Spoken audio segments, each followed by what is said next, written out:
Take me to a pavilion. Ooh, I wanna feel the dark with you. Ooh, a place that no one's ever been. Take me to a pavilion.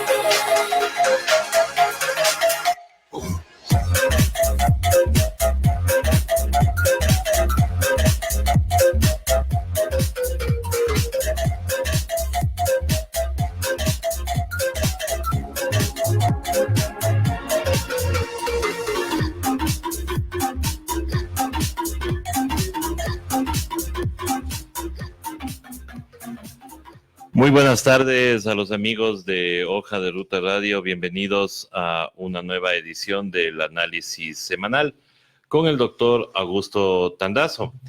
El día de hoy vamos a tratar igual algunos temas de coyuntura y vamos a empezar saludándole al doctor Tandazo, que ha tenido una bonita semana, pero le noto preocupado, doctor. Algo ha pasado en esta semana. Al parecer, esto que estamos viviendo en el Ecuador como que le tiene bastante preocupado. Y por eso quiero preguntarle lo primero. ¿Qué opina usted del viaje del señor presidente a Europa, a este foro económico de Davos? Muy buenas tardes, doctor. Buenas tardes. La pregunta es muy sugestiva y la respuesta va a ser mucho mayor. A ver, uno dice, desde el punto de vista lógico, de razonabilidad de su presencia, ya uno dice, no tiene nada que hacer allí. ¿Por qué? Porque primero a Davos asisten los líderes empresariales y políticos del mundo, los mayores líderes empresariales y políticos. Entonces uno dice, en materia empresarial, porque el Estado también es un empresario, ¿qué logros ha obtenido a nivel nacional? Tenemos 2 años, 8 meses de gobierno donde todo está paralizado. Todo. No tiene nada que inaugurar, no ha hecho inversiones, no ha hecho proyectos de infraestructura, no tiene nada. Entonces, como líder empresarial, no puede ir, empresarial del Estado. Y como líder político, con un porcentaje de aceptación tan bajo en el Ecuador, que está por debajo del 10%. Entonces, ¿de qué liderazgo habla? ¿De qué está haciendo en Davos? Pero doctor, ¿no será que va, porque va con el ministro de Finanzas, va con el canciller, ¿no será que va a promocionar allá lo que quieren monetizar aquí en el país? Esa pregunta le hice hoy en la mañana también más temprano al economista doctor Carlos de la Torre. Y también me dijo que eso ni siquiera se promociona, por eso ya tiene compradores hace rato. ¿Piensa usted lo mismo, doctor? Bueno, viniendo de Carlos de la Torre, no sé en qué patín anda, ¿no? Porque de lo que me acuerdo de Carlos de la Torre fue cuando era ministro de Economía y Finanzas de este gobierno. Y se le reclamaba porque el gobierno de Moreno no quería reconocer que hay una deuda pública interna, no solamente una deuda pública externa, y que el Código Orgánico de Planificación y Finanzas define que la deuda comprende los 2 tipos de deuda, la externa y la interna, y él dijo la deuda interna es como deberle a la esposa. Entonces, espero que se acuerde de cuando trabajaba para Moreno y pretendió bypassear el tema de la deuda interna, que es deuda. La deuda del Seguro Social es deuda. Igual, toda la mano que le metieron al Banco Central, a la Reserva Monetaria, es deuda. Y etc. cosas. Entonces, pero el tema es más complejo. Primero, expliquemos un poco qué es esto del Foro Económico de Davos. Por favor, doctor. El Foro Económico de Davos se lo conoce como el World Economic Forum. Es el Foro Económico Mundial, comúnmente conocido como Foro de Davos porque generalmente la reunión anual se realiza en Davos, Suiza. Y entonces por eso es que van a Davos a darse una vuelta. De paso que van a estas reuniones, puede ser que vayan a verificar otro tipo de cosas. Suiza siempre es un paraíso muy interesante. Pero veamos un poco el tema de Davos. Davos se crea en 1971, está conmemorando 50 años. Y de acuerdo a su fundador, que es Klaus Schwab, un alemán, Él trata de orientar estos foros para que eso se ve con mayor precisión en los últimos tiempos, pero se lo vio desde el 73 mismo. Tratar de darle un contenido más humano, más social al desarrollo económico, especialmente el capitalismo. Y entonces, por eso es que se dice que Schwab, en las declaraciones que hace al diario El País de España, dice que se suma a quienes abogan por reformar el capitalismo para sentar las bases de un nuevo modelo económico del que se habla mucho pero se concreta poco. Porque en todo esto hay trucos, ¿no? O sea, se vende una idea como marketing pero se hace otra cosa. Vamos a poner, por ejemplo, el Banco Mundial. El Banco Mundial tiene su imagen dura, el consenso de Washington, la base filosófica del neoliberalismo que ellos le impulsan con el Fondo Monetario. Pero para suavizar todas las travesuras que hacen, entonces crearon el Consenso de Santiago, en donde pretenden darle una imagen social al tema. Entonces uno no sabe qué mismo es lo que funciona, si lo verdadero qué es lo más importante, la política económica agresiva de los países industrializados o estos intentos por darle un maquillaje a esa política agresiva. Pero de todas maneras, es importante seguirlo a Schwab y estudiarlo. Schwab nos habla de las grietas del capitalismo que obligan a su reinvención. O sea, él ya no le convence el modelo capitalista, como está estructurado. No el capitalismo como modelo económico, sino como el capitalismo en su expresión, especialmente el capitalismo neoliberal. Y por eso es que en el 73 él es pionero cuando dice que él ha abogado por un tema que aquí en el Ecuador se habla muy poco de este tema. Yo he dictado varias conferencias en universidades en el país sobre este tema. Y justamente hace unos 15 días, una de las matrices de los módulos de maestría que dicto en la Universidad Central, una de las conferencias de todo un día fue justamente sobre esto que Schwab comenzó a hablar, la responsabilidad social de las empresas. O sea, no verlo a una empresa solamente desde el punto de vista del negocio, porque lo que decía Friedman, el economista preferido de los neoliberales, el único negocio de las empresas es hacer negocios, sin importarles para qué, cómo, cuándo, alentar el consumismo y ganar mucho dinero. Sino comenzar a pensar en reinventar las empresas, lo que dice un poco Schwab también, que el capitalismo no dependa solamente de lo que quieran los accionistas, porque los accionistas siempre van a estar invirtiendo en la bolsa para comprar acciones, pero para obtener una enorme rentabilidad sin importarles lo que haga o lo que deje de hacer esa empresa.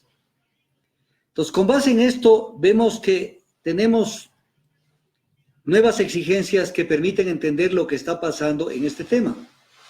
Por eso dice Schwab en esta entrevista que le hace al diario El País de España, dice que hay que asegurarse que el valor de las compañías no se mide únicamente en términos financieros, sino también en términos medioambientales, sociales y de buen gobierno. O sea, darle otro contexto y otra profundidad y otro objetivo a las grandes empresas. Porque si no, solamente estamos viendo el lucro por el lucro. O lo que decían en algún momento, el ganar, ganar, ganar y ganar. Cuando no hay ganar y ganar. Ganar y ganar es para la empresa, pero para el pueblo, para la sociedad, no hay un tal ganar y ganar. Nos toman del pelo todos los días las empresas. Pero hay algo que es importantísimo que lo voy a resaltar. Y voy a tratar de hacerlo en cámara lenta, para que la gente en especial me escuche. Porque quiero resaltar lo declarado por Klaus Schwab, justamente el creador del Foro de Davos. En esta entrevista al diario El País de España, que fue publicada el 18 de diciembre del 2019. Dice, en la parte correspondiente, le pregunta, ¿cómo interpreta el periodista? Le pregunta, en ese contexto, la explosión de protestas y movimientos populistas y el giro a la izquierda de los partidos progresistas en todo el mundo, o sea, una radicalización del progresismo. Y Schwab, que está justo en Davos, es el anfitrión de Davos, contesta y dice, creo que lo que estamos viendo, especialmente en Estados Unidos, yo lo diría en América Latina también, y en otras partes del mundo, es una reacción al neoliberalismo extremo y la maximización de los beneficios que persigue. Entonces, ¿qué hace allá el señor presidente? Por Pues? eso, pero déjame terminar lo que dice. Y luego dice, está de más, lo dice Schwab, estoy Ya. leyendo textualmente lo que dice, que es la principal figura del Foro de Davos. Claro. Está de más el factor de las redes sociales. Le da un valor superlativo a las redes sociales. No lo que aquí nos están diciendo todos los días, que las redes sociales son las fake news que mienten. Y que los que dicen la verdad son los grandes medios de comunicación, lo cual es exactamente lo contrario. Pero veamos cómo Schwab le da el valor a las redes sociales, como hoja de ruta, por ejemplo.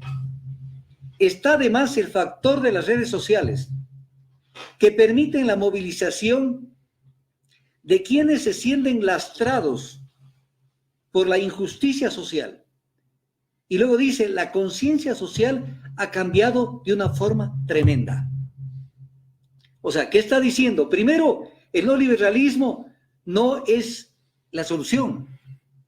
Y ha cansado a la gente. Segundo, las redes sociales, no lo dice exactamente, pero nos está diciendo que es un mecanismo que está fortaleciendo la conciencia social. ¿Para qué? Para luchar contra las injusticias sociales. Porque no podemos permitir y aceptar que exista una humanidad o una población, en su gran mayoría, tengan que soportar todos los perjuicios que le causa un modelo que no le permite al ser humano ser el sujeto de protección del Estado. Porque el sujeto de protección del Estado en el neoliberalismo es el capital, es el dinero, es la tecnología de los grandes países, es el sistema financiero internacional, no es el desarrollo, es un crecimiento económico, pero que no lo ve al ser humano como el eje de esa economía.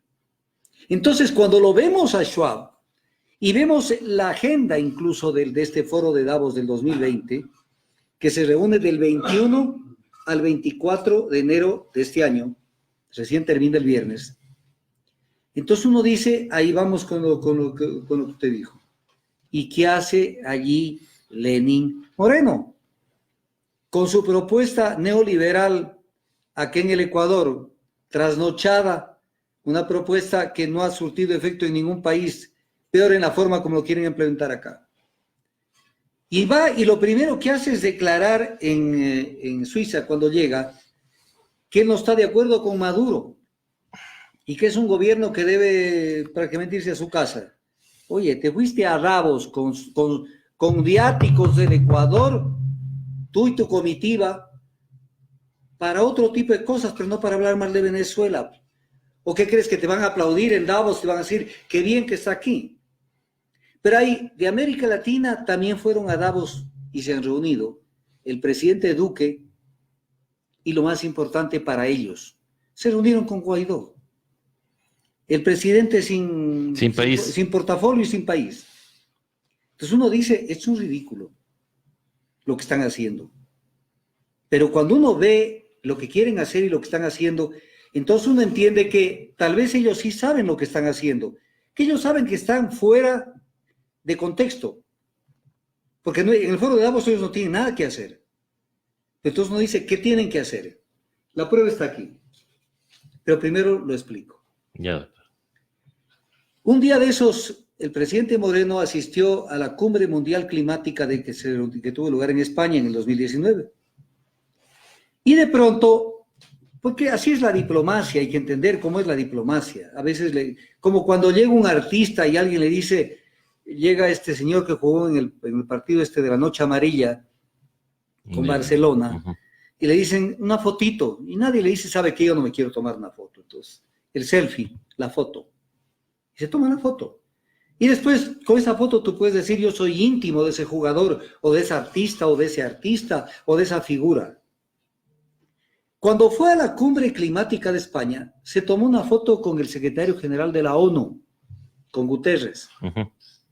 E inmediatamente el ASECOM, la Secretaría de Comunicación de la Presidencia, lanzó una información a los medios de comunicación que la publicaron todos, diciendo, secretario general de la ONU apoya la política del gobierno del Ecuador en las protestas. Lo cual nunca fue cierto. Lo cual nunca fue cierto, porque después le vino el baldazo del informe de la alta comisionada de las Naciones Unidas para los Derechos Humanos, Bachelet, donde le dijo de todo al gobierno, en todo en donde falló. Entonces, pero el bluff es ese, o sea, muestra la foto y después pone un contenido que no tenga nada que ver con el este. Entonces aquí vamos a ver qué es lo que están haciendo en Davos. Aquí está la primera muestra. Se deja tomar una foto. ¿Qué es ¿Cuánto sería esta reunión? Unos 15 segundos, 30 segundos. Y se deja tomar la foto con Kristalina Georgieva, la directora del Fondo Monetario. Allá, doctor, por favor, para que Con le Kristalina Georgieva. Ya. ¿No es cierto? Entonces, pero esto sirve porque no importa, el pueblo no tiene por qué estar en eso. Entonces, esto se publica en los medios, por ejemplo, esto lo publica el diario El Comercio, 22 de enero, el día de hoy, y el titular, FMI, gobierno, revisan los avances del programa. Entonces, la gente dice, oye, ¿cómo se mueve el presidente Moreno? Oye, es pilas, o sea, el tipo está en todo. Está en la jugada. Pero ¿dónde está la huella? Cuando el diario El Comercio publica la foto, esto no lo van a poder ver en la televisión, en el programa. Dice en la parte superior derecha, cortesía SECOM. Cortesía SECOM. O sea, Ya. la foto no la tomó un medio internacional de noticias, no lo tomó una cadena internacional de noticias. Es una foto que de pronto le dijeron al canciller, oye, saca el celular, tómate una foto y mándala a la Secretaría de Comunicación. Pero ya está en todos los periódicos. Claro. Entonces, claro, es para trabajar desde afuera y levantar su imagen. Y la gente dice, está en todo.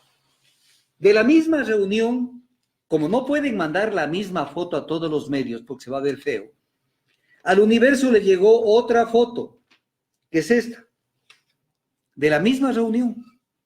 Pero ahí está con el canciller. Ahí está con el canciller. Cuando uno ve la foto, incluso medio deformada, se da cuenta que es una foto tomada con celular, porque se ve nomás el enfoque. Pero la huella está aquí, tomada de @presidencia Ecuador.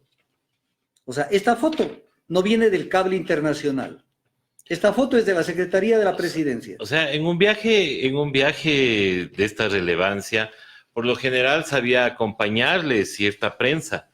No, pero ¿cómo se van a acompañar para que vean que se reunieron 30 segundos y chao? Es que ahí se está, tomaron pues. como se tomaron la foto con Guterres de Ajá. la ONU. Acaba otra foto, igual. Se toma una foto con Chuck Robbins, de CEO de Cisco, ¿Ya? y habla de que el FMI respalda el apoyo de los grupos vulnerables, y luego habla de que Cisco es una empresa dedicada a la fabricación, venta, mantenimiento y consultoría de equipos de telecomunicaciones. Sí. Entonces toma una foto con el principal del Cisco. ¿Ya? Entonces, para decir, mira, que sus contactos empresariales son del otro mundo. Del otro mundo, claro. Entonces, sí, ahí está la foto. Pero veamos la foto que publica, en este caso, el Telégrafo. ¿Ya? Entonces, seleccionan a quién mandar las fotos para dar el impacto mediático de que el presidente está haciendo un trabajo importantísimo.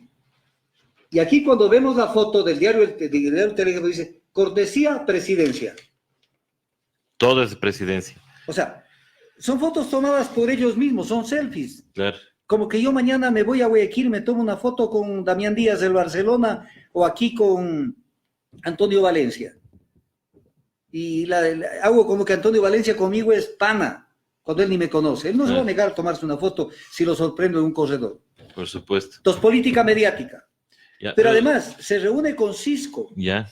Entonces viene la pregunta, porque esto es ya de Ripley. Esto es de Ripley. Cisco es una empresa que trabaja en tecnología IP para lo que es venta de tecnología y de teléfonos. Entonces uno dice, a ver, se reúne con Cisco, pero no es que están concesionando la CNT, porque la que debería comprar equipos es la empresa concesionaria de la CNT. Por supuesto. Y entonces, ¿qué?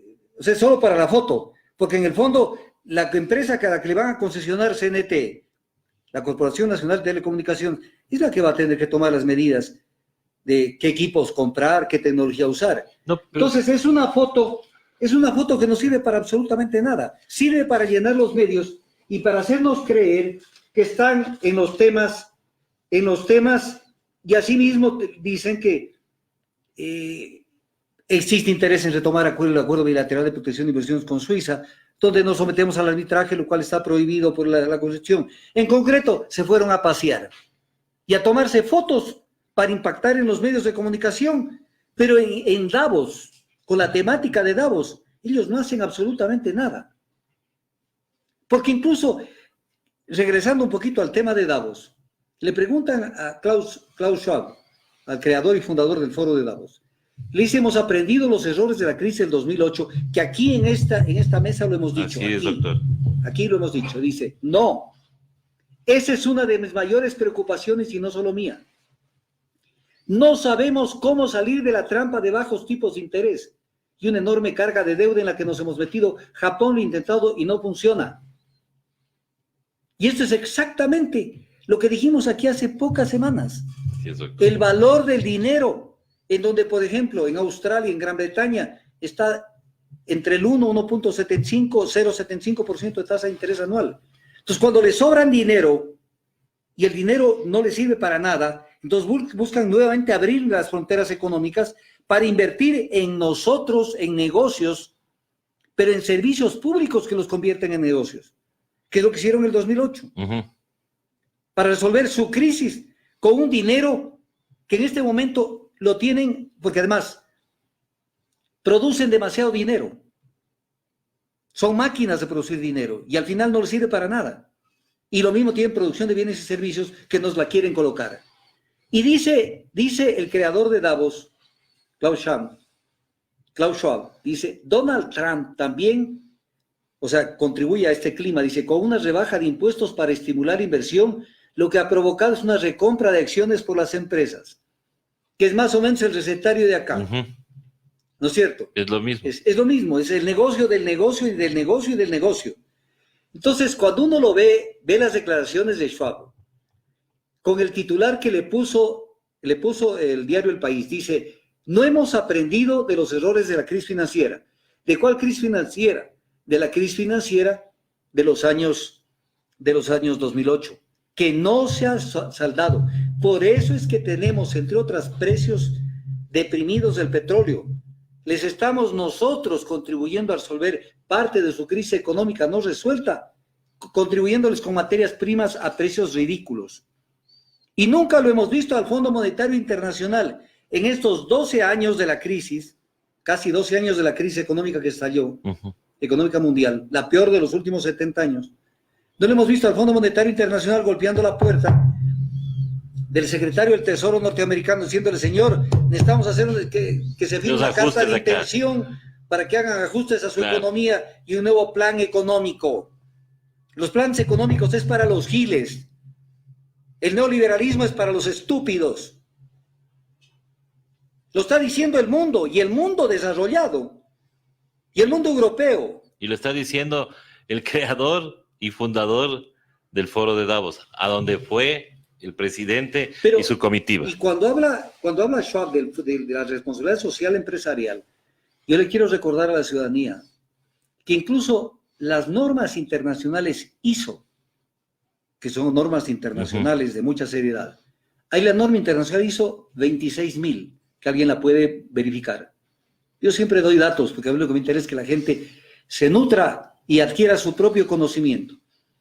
Cuando hace todo un análisis y una definición de la responsabilidad social empresarial, y obviamente la vincula a los impactos que tienen las empresas en las decisiones y actividades que cohesionan en la sociedad y el medio ambiente, y abogan por un comportamiento ético y transparente. Entonces, cuando esto lo vemos, ¿qué es lo que nos asalta la idea? Porque Stiglitz critica a veces este tipo de foros y dice, sirven para lavar la imagen de las empresas para hacernos creer que estamos haciendo algo. Y claro, eso también nos hace pensar. Pero cuando uno dice, a ver, ¿existe normativa? Sí existe normativa. Internacional, existe. Constitucional, hay cualquier cantidad de normas que se pueden aplicar, pero que son letra muerta, no se las aplica. Entonces uno dice, ¿y cómo podemos lograr que aterrice este nuevo comportamiento, esto que llama Schwab la cuarta revolución industrial, que es con otros componentes sociales y ambientales? ¿Cómo lo podemos hacer aterrizar? Sencillamente, ¿cómo? Si uno tiene por el un lado las empresas que quieren hacer lo que les da la gana, y por otro lado una sociedad que está ávida de mejores días, de un porvenir más seguro, y de que se trabaje en su beneficio, aparece un tercer actor que no lo dejan actuar o que no sabemos cómo hacerlo actuar, y que hemos fracasado durante años y años y años en esto. Ese tercer actor es el Estado. Porque el Estado no está para darle la razón al uno del otro, sino para decir, esto se hace. Y punto. Y punto. Entonces, están las normas constitucionales, está la política. El Estado no es un adorno. El Estado está para regular las relaciones laborales, económicas, sociales, culturales, políticas. Pero el neoliberalismo pregona precisamente que mientras menos aparezca el Estado, mientras menos existe el Estado, la humanidad va a caminar mejor, lo cual es una estupidez. Por eso se les produjo la crisis económica del 2008. Porque la crisis del 2008 lo único que refleja es que no pudieron caminar más adelante. ¿Por qué? Porque soltaron a los agentes económicos para que hagan lo que les vino en gana, y cuando se dieron cuenta habían destrozado la economía. Entonces, ¿qué debemos rescatar de esto? No el Estado totalitario, al estilo de Mussolini, cuando decía que todo dentro debe estar dentro del Estado y nada fuera del Estado. Pero el Estado está para cumplir un papel, lo que se llama en derecho internacional el poder de modalización, que es el poder de control, regulación y administración. No para ser nada más que un observador de cómo vienen las empresas transnacionales y hacen pingües negocios con nuestros recursos naturales o con nuestra economía. Porque al final queda la herencia y queda la resaca de todo lo que han hecho, destrozando el porvenir, en este caso los ecuatorianos y los latinoamericanos. Por eso tenemos un Chile que después de 30, 40 años se está dando cuenta que toda la prédica neoliberal no le sirvió de nada y que caminaron como el cangrejo para atrás. Entonces, ¿qué estamos viviendo? Para un poco resumir, la crisis del modelo neoliberal.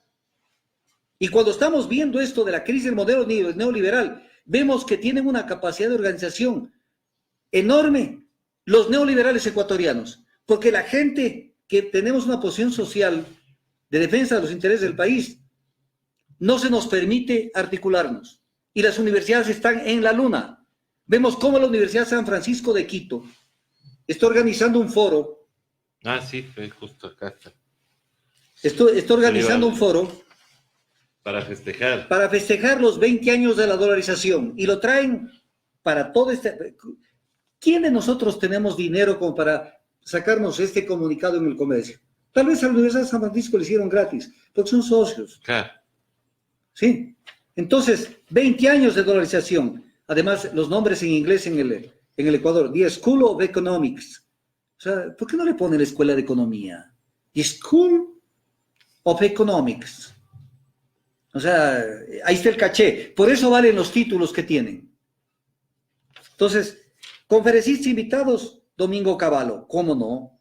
Pues Domingo Cavallo salió corriendo de Argentina por el tema del corralito, de la combustibilidad. Y no tienen el problemón en Argentina que hasta ahora tienen que lamentarse con los 320 millones de dólares de deuda que tiene Argentina, justamente por el descalabro del modelo neoliberal que lo comenzó a diseñar y a montar Domingo Cavallo. Pero además van a festejar la dolarización. Pero aquí hay una cosita que es bueno decirla. Esto se va a realizar el jueves, el día de mañana, a las 5:30 de la tarde, 17:30, y lo iban a realizar en el auditorio de la CIESPAL. Así estaba programado. Ya, pero parece que ya se pusieron las barbas en remojo, y acaban de publicar el día de hoy que lo van a hacer en el Coliseo Alexandros de la Universidad San Francisco de Quito, o sea, en su cancha propia. En su cancha propia. O sea, ya les dio miedo del tema, ¿no? Claro, porque la Pero gente... además, esa es una cara de la moneda, la salida que se le dio a la dolarización. Pero ¿dónde hay un foro que organice, por ejemplo, lo que yo invitaba esta semana a, por ejemplo, la Facultad de Economía de la Universidad Central o de otras universidades? ¿Por qué no organizan un foro paralelo? Los efectos del feriado bancario, los efectos de la migración, porque Magua nos ofreció 600,000 plazas de empleo, pero nunca nos dijo que eran para que el empleo nos lo den en España con la migración. Los efectos del cierre de más de 4.500 empresas que quebraron por el feriado bancario. Cómo se esfumaron y se hicieron humo los depósitos bancarios y el depósito en las cuentas de ahorros. Que se vea lo social, no solamente, o sea, Santa Joyce de Ginata, San Gustavo Noboa, San Yamil Maguad, San Domingo Cavallo y toda esta gente. San Juan José Pons. Entonces, esto es lo que uno exige de las universidades. Claro. A mí me duele mucho la Universidad Central, porque me pertenecía a la Universidad Central y la veo tan dormida, especialmente en los últimos años, tan dormida. Ya desde Samaniego se durmió, desde el rector Samaniego, que tuvo la desfachatez de llevar a la embajadora norteamericana a hacer un recorrido dentro de las instalaciones de la universidad para que conozca por primera vez un embajador norteamericano o embajadora norteamericana la Universidad Central. Y ahora que no dicen absolutamente nada sobre esto. ¿Dónde está esa facultad de economía? ¿O no existe ya la facultad? O de otras universidades, que tomen la posta. Entonces, de esto hay que hablar. Porque mientras nos están vendiendo todos los días con la complicidad de los medios de comunicación un modelo económico que ya no lo aplican los países industrializados. Porque saben que con ese fracasaron. Por eso es que Gordon Brown, primer ministro británico el 2009, el 3 de abril del 2009, al concluir la cumbre de los 20, dijo: el consenso de Washington colapsó. O sea, la base programática del neoliberalismo colapsó. Y lo mismo lo dijo parecido Sarkozy en la misma fecha, en la cumbre mundial del Grupo de los 20, en Londres, el 3 de abril de 2009, y dijo: se acabó la autorregulación del mercado, o sea, ya no se puede soltar a los agentes del mercado que hagan lo que les dé la gana. Y la impotencia pública también se acabó, la impotencia pública para regularlo. Entonces, mientras aquí nos están vendiendo un medicamento caducado, que ya no lo usan en otras partes, aquí es de consumo diario, y nos lo quieren implementar ahora en estos primeros 90 días del año, vendiendo los activos, metiendo una cantidad de reformas al sistema bancario, al Banco Central, privatizando el IES y etc. cosas, y monetizando, frase que no está en la normativa jurídica ecuatoriana, que es nada más que entregar a las empresas transnacionales nuestros principales activos. Entonces, veamos a dónde ve el mundo como con Davos, a dónde van ciertos líderes que están de alguna manera intentando pensar no solamente en económico, lo que yo siempre he dicho: cuidado con que el 50% de la ciudadanía no coma, porque el 50% restante no va a poder dormir. No es un tema de comodidad, es un tema de que cuidado con que mañana, por las inequidades y las injusticias, el mundo se polarice demasiado, no solamente entre el norte y el sur, sino también en nuestras sociedades. Entonces, mientras estamos viendo que el modelo colapsa, que la crisis económica mundial sigue, que el neoliberalismo no fue la solución, aquí estamos debutando con políticas neoliberales y tomándonos fotos para venderle al país que estamos haciendo bien con la directora general del Fondo Monetario Internacional. Me parece que ha sido una introducción para tratar de entender un poco el tema de Davos. Así es, doctor. Muchísimas gracias.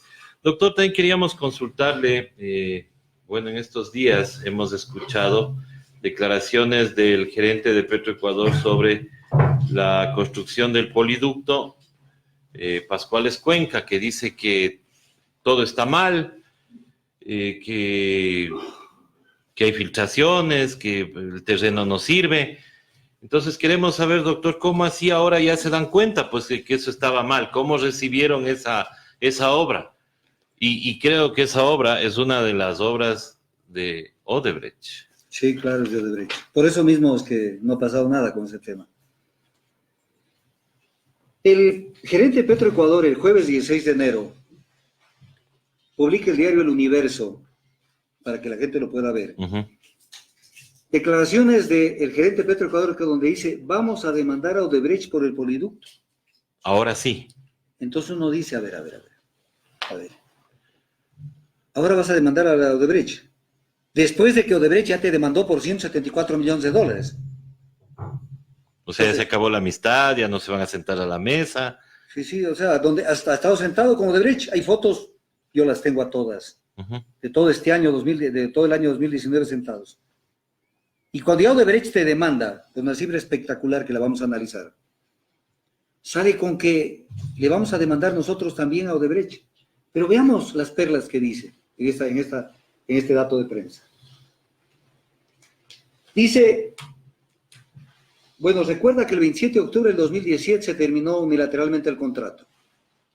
A ver, si el 17 de octubre del 2017 terminaron unilateralmente el contrato, era porque conocían de que había alguna a ciencia falla cierta de que habían, con precisión, no con suposiciones, determinadas errores, inexactitudes, fallas Entonces, ¿cómo es que ahora recién van a ver de qué tamaño son las fallas?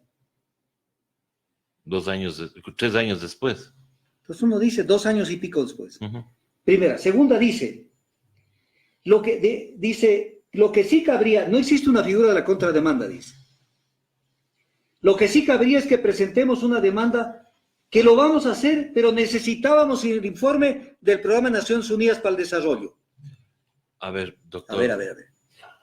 A ver, doctor. O sea, A ver. Estas declaraciones son publicadas el 16 de enero del 2020.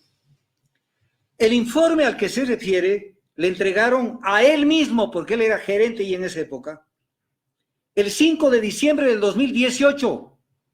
O sea, esperábamos el informe del Programa de Naciones Unidas. Ya está ¿Y qué? Lo entregado. cogieron y lo guardaron en un anaquel. Segundo, el informe no se ha enterado este hombre. No lo hizo el Programa de Naciones Unidas para el Desarrollo. Eso en los medios lo aclaramos. Y tuvo que el mismo señor Arnaud Peral declarar en los medios de comunicación de que el informe no lo hizo el PNUD. Tanto que lo dijo, textual, el representante del presidente de las Naciones Unidas en Ecuador, Arnaud Peral, aclaró que las opiniones de las empresas auditoras de los 5 proyectos petroleros no son de la ONU ni del Programa de Naciones Unidas para el Desarrollo, porque estos organismos no están auditando ni investigando en Ecuador. Expuso que fue una contratación entre empresas, Petroecuador y las 3 compañías evaluadoras. Entonces uno dice, oye, ¿no te has enterado que no fue el Programa de Naciones Unidas el que hizo el informe? El que hace el informe es el grupo ABS Consulting. Entonces uno dice, que no sepa el X persona que me esté escuchando, le entiendo, pero que el gerente general de Petroecuador no conozca quién hizo el informe. Y que esperaba el informe del PNUD. Nunca iba a llegar porque el PNUD nunca hizo ningún informe. Y además no están habilitados para hacer ese tipo de informes, pues. Sí, pero además, luego dice, luego del que el PNUD nos dice, el PNUD no le dijo nunca nada, porque el PNUD no hizo ningún informe. Luego de que el Programa de Naciones Unidas para el Desarrollo nos dice, señores, profundicen en su análisis con un estudio de ingeniería, ahí es donde se activa la Escuela Politécnica Nacional. Dice, no podíamos realizar esta acción legal, o sea, la demanda que dice que van a presentar, si no teníamos toda la información que van a constituir pruebas necesarias para demostrar que tenemos la razón en los tribunales de justicia. A ver, ¿y cuáles eran las pruebas que tenías para terminar unilateralmente el contrato el 17 de octubre del 2017? Por Dios, esto ante un juzgado imparcial o ante un tribunal no dura 24 horas, el gerente de Petroecuador. Por supuesto.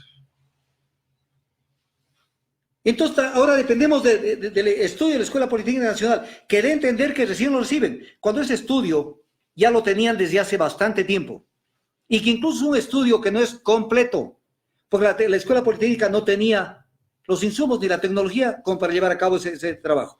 Y ahí me voy a reservar una denuncia que la voy a hacer después. Pero la voy a aprobar. Uh-huh. La voy a aprobar. Ya, doctor. Pero el tema no queda allí únicamente, sino que cuando uno revisa, porque para eso los analistas, yo me considero que soy un analista tiene que investigar seriamente los temas. Entonces uno dice, ¿qué fue lo que trabajó ABS Consulting? Presentó un documento enorme, que lo tengo yo, al informe de ABS Consulting. Y dentro de este informe presenta muchísimos anexos. Y uno de ellos, de esos 3 son, 1, el resumen de propuestas de mejoramiento que hizo, las tareas recomendadas de ese plan de mejoramiento y la matriz de recomendación de priorizaciones. Aquí están. Tengan la bondad de darme fe de lo que estamos hablando. Aquí están. Ingeniería, mejorar el diseño del trazado, construcción, estabilizar suelos, taludes, comisionamiento, confiabilidad operacional, todo lo que tienen que hacer, integridad mecánica, limpieza y medición del ducto. Acá está lo que tienen que hacer en las tareas recomendadas del mejoramiento, realizar el comisionamiento y determinación de línea base a instalaciones, equipos, configuraciones SCADA, prueba hidráulica y planos AS Build. Todo está aquí lo que tenían que hacer. Y aquí están la matriz de priorización de las recomendaciones. Entonces uno dice, ¿y qué hiciste pues desde que te entregaron el informe? No el PNUD, sino ABS Consulting. ¿Qué hiciste?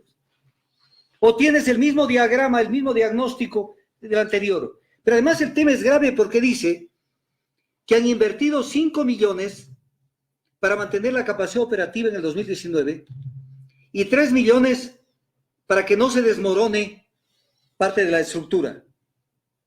Pero en la misma entrevista dice que la Escuela Politécnica le dice que hay que gastar 33 millones. Entonces, ¿qué es lo que está diciendo? Que invirtieron 8 de 33. Se iba a solucionar el tema del poliducto en este gobierno, independientemente de lo que le cobren o no le cobren a Odebrecht. Si yo invierto 3 millones en el desmoronamiento, porque hay deslizamientos por problemas geológicos, hay un hundimiento y hay deslizamiento de los taludes. ¿Qué hiciste? ¿Qué hiciste? Algo de importancia. O lo único que hicieron es calentar el asiento. Pero viene otro tema.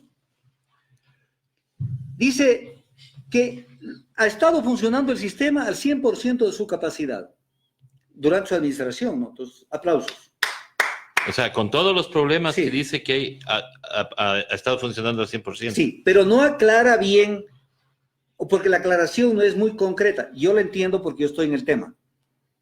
Porque dice, reemplazamos parte de esa capacidad operativa con un terminal anterior que tenía Petroecuador. ¿Qué quiere decir? Que, por ejemplo, las bombonas de gas, las esferas de gas, están paralizadas. De los tanques de almacenamiento, uno por lo menos sé que está paralizado, el otro parece que ya lo paralizaron. Entonces, ¿qué hicieron? Bajarse al terminal antiguo y darle nuevo funcionamiento al terminal anterior, no al que construyó Odebrecht. Entonces da a entender de que sí están funcionando, pero con el terminal anterior. Pero ¿qué hiciste para poner en funcionamiento el nuevo terminal? O sea, estás utilizando el carro viejo, pero el carro nuevo sigue dañado. Entonces, ¿hay eficiencia en el manejo de la empresa? Para nada. Para nada. Pero además, cuando uno ve cómo se... Porque lo que nos impactan.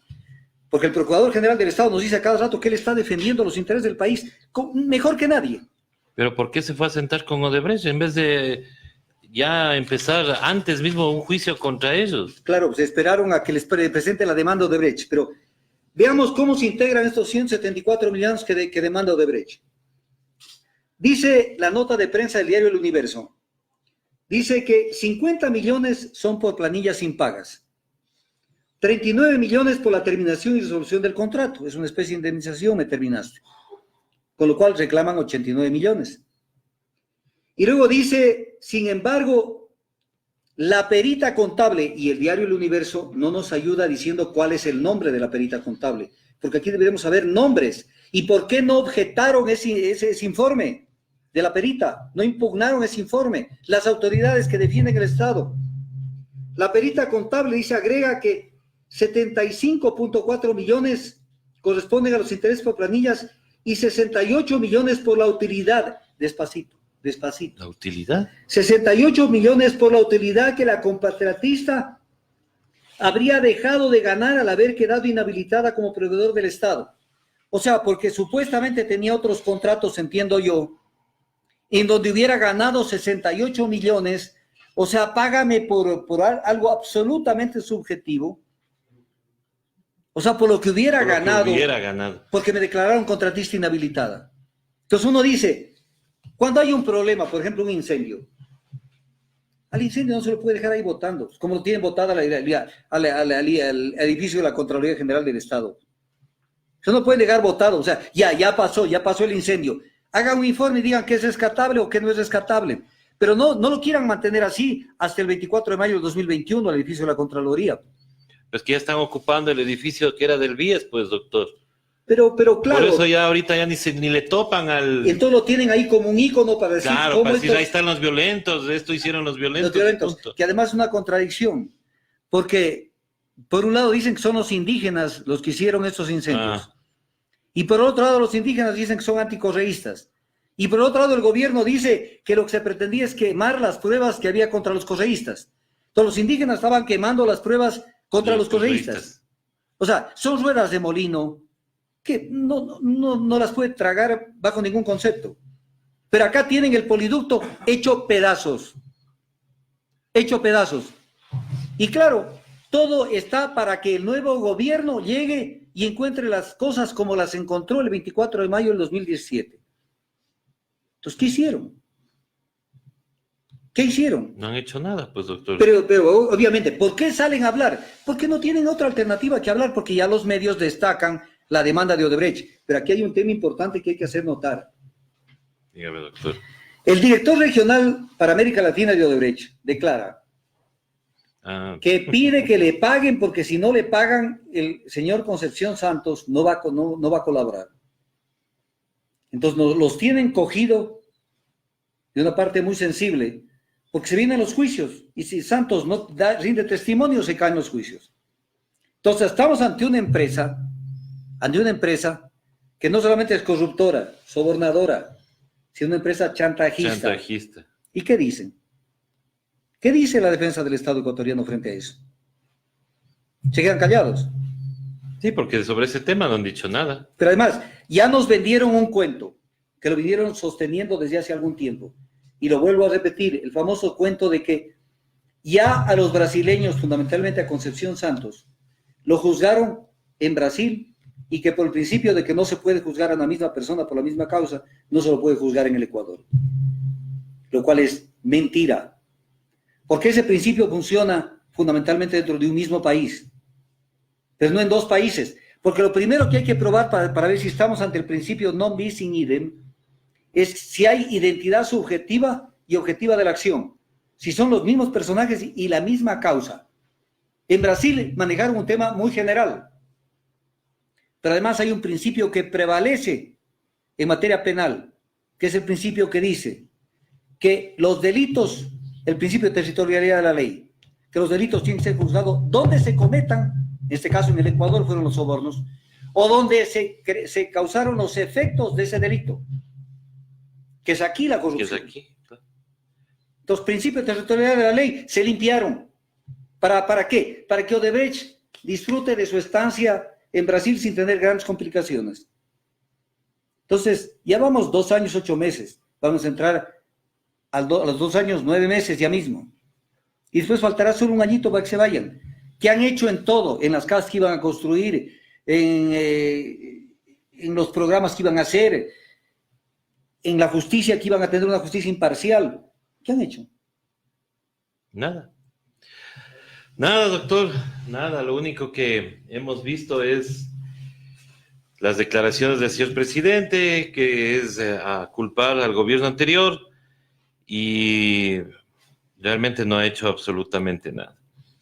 Parece que quien sí quiere hacer algo es el comandante general de la policía recién posesionado, porque él dice que tiene una policía respetuosa de los derechos humanos, y además dice que hay que fortalecerle a la estructura de la policía antimotines. Pero lo que hemos visto es que en lugar de reestructurarle a la policía antimotines, lo que están haciendo es creando un nuevo ejército antimotines, porque es a ellos a los que les llegó recién un nuevo equipamiento. Claro, pero viene el tema. A ver, eso le pasa a la gente cuando canta en su propio gallinero, ¿no es cierto? Es el típico gallo que canta en su gallinero hasta que no le tuercen el pescuezo. Porque ahí se acabó el gallo y se acabó todo el problema.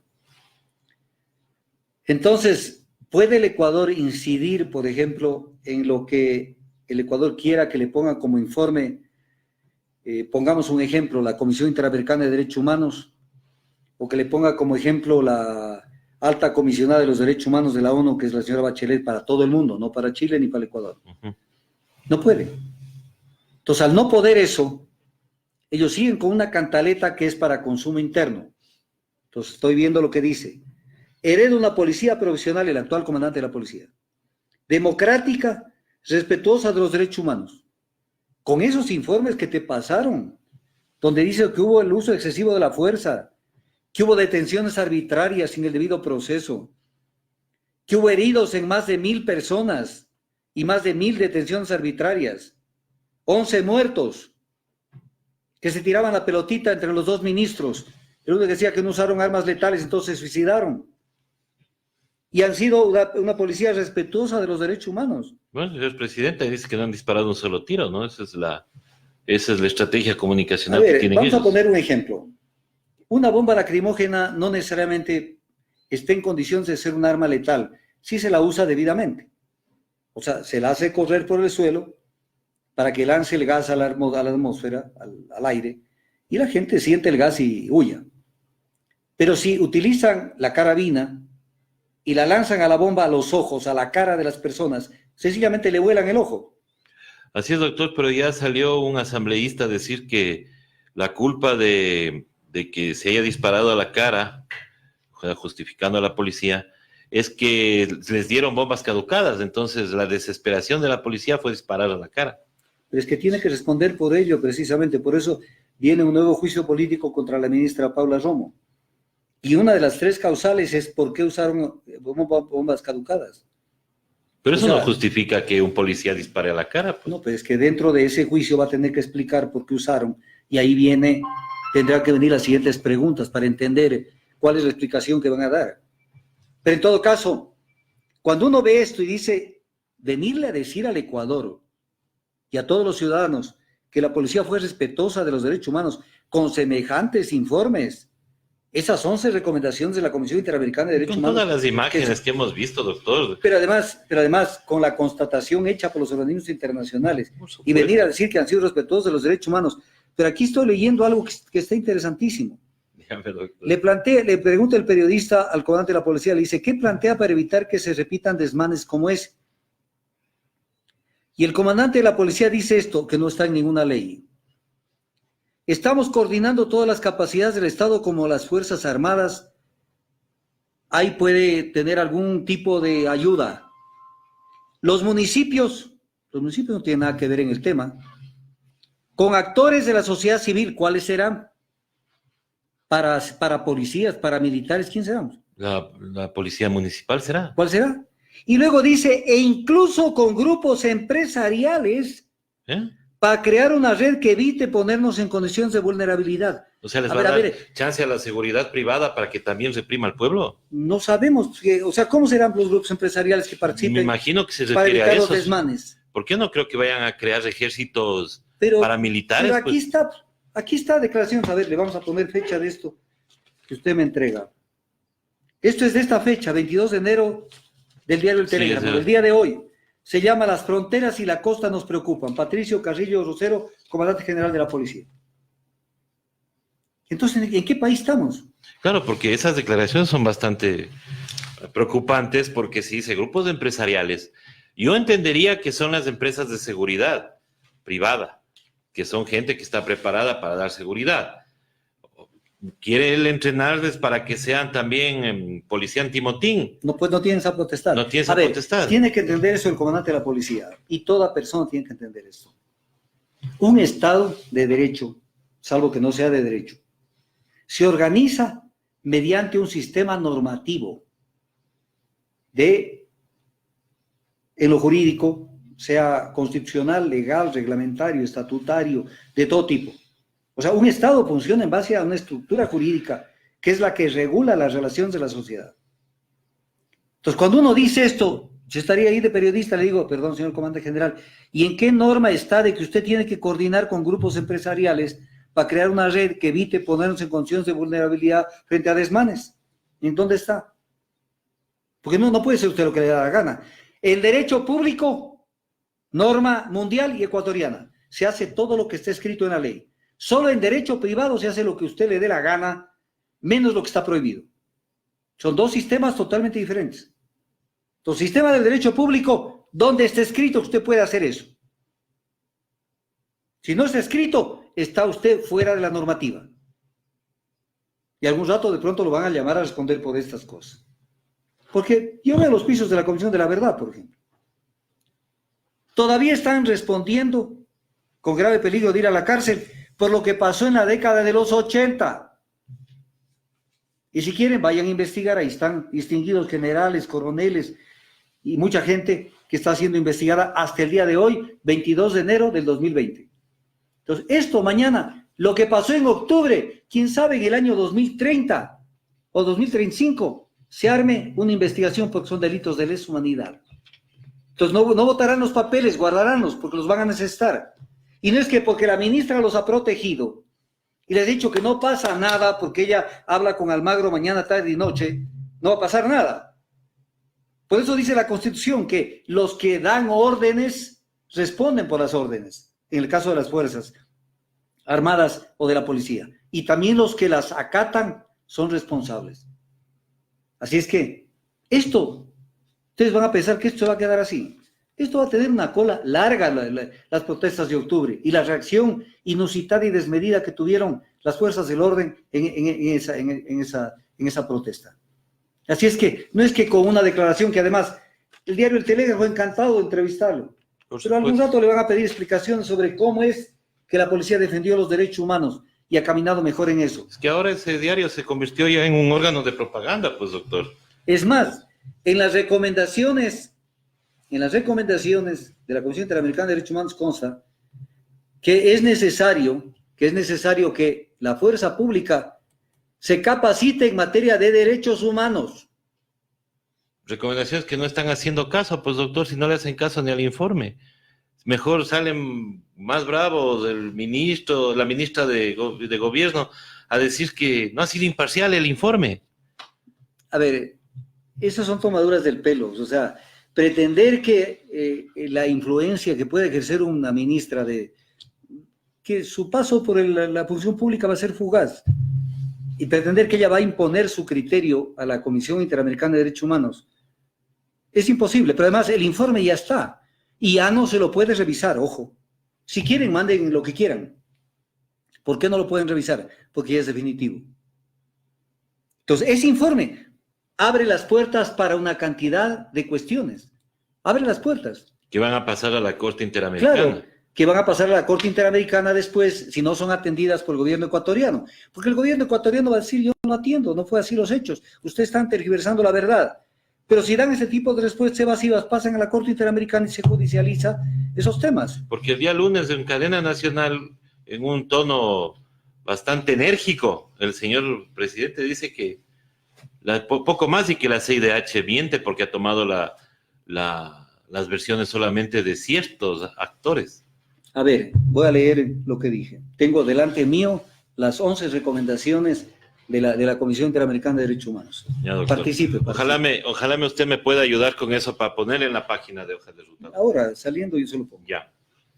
La última, la 11ª, que dicho de paso, no sé por qué le pusieron 1, 2, 3, 4, es hecho por sistema alfabético, con letras. Es la recomendación K. Porque yo nunca voy a la fuente de los medios de comunicación, porque ahí nos pueden estar vendiendo una información que no es la correcta. Yo bajo de la Comisión Interamericana de Derechos Humanos. Y dice, que es hasta para vergüenza esto, dice, con la participación de las organizaciones indígenas, es humillante.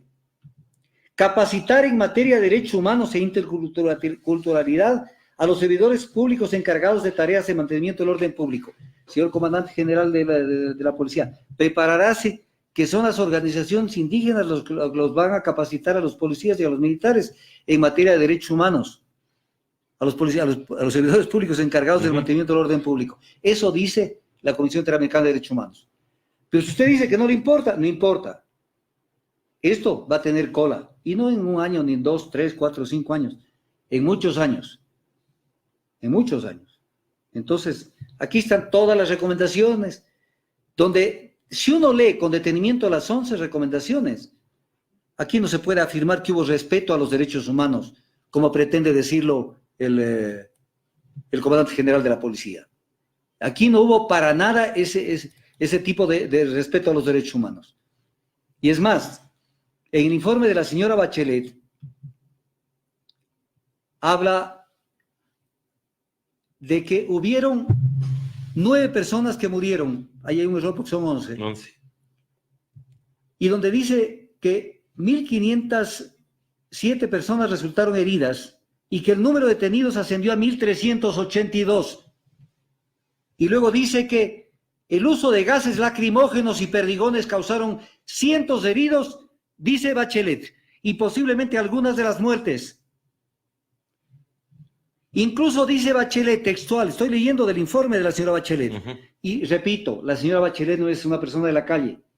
Nos guste o no nos guste, la señora Bachelet es la alta comisionada de las Naciones Unidas para los Derechos Humanos en el mundo. Y su voz y sus informes causan estado y sirven de precedente para cualquier demanda. Dice, Bachelet recalcó la necesidad de que se revisen los protocolos internos, o sea, internos acá del Ecuador, relativos al uso de la fuerza y que las autoridades se aseguren de que dichos procedimientos se ajustan a las normas y los criterios internacionales. ¿Por qué lo dice? ¿Por qué lo dice? Porque ella sabe lo que en el Ecuador no sabe, y si tuviéramos un mail, el mail del señor comandante general de la policía para mandarle para que se asesore, porque es un documento que ellos deberían tenerlo como se decía alguna vez, la Constitución ahí debajo de la almohada, tenerla lista para cualquier cuestión. Aquí lo tengo delante mío, que también se lo ofrezco, César. Gracias. Si usted quiere, se lo envío. Por favor. El documento clave sobre este tema es el documento con nombre exacto para que la gente pueda guiarse y saber cómo lo busca.